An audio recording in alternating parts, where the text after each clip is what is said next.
దేవా, నీ తలంపులు నా పట్ల నెరవేర్చయ్యా, నీ ఆశయాలు నా పట్ల నెరవేర్చయ్యా, నీ చిత్తాన్ని చేసేవాడిగా నన్ను ఉండనీయ్యా అని అడగటం మనం నేర్చుకోవాలి. మన జీవితంలో కొన్ని చేదైన అనుభవాలు ఉంటాయి, అవి కూడా దేవుడు అనుమతించినవే.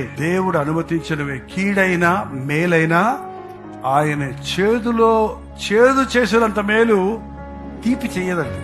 ఏంటంటే షుగర్ ఎక్కువ తిని షుగర్ పేషెంట్స్ అయ్యామని చెప్పుకునే వాళ్ళు ఉన్నారు, కానీ కాకరకాయలు ఎక్కువ తిని చేదు జబ్బు వచ్చిందని చెప్పేవాడు ఎవరు ఉన్నాడా?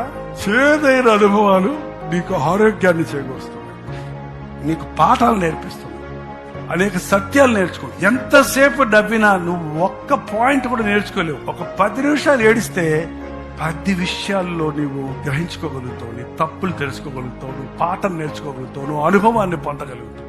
కాబట్టి దేవుడు మన జీవితాల్లో కొన్నిసార్లు ఆ దుఃఖాన్ని, ఆ శ్రమను, ఆ పోరాటాన్ని అనుమతిస్తాడు.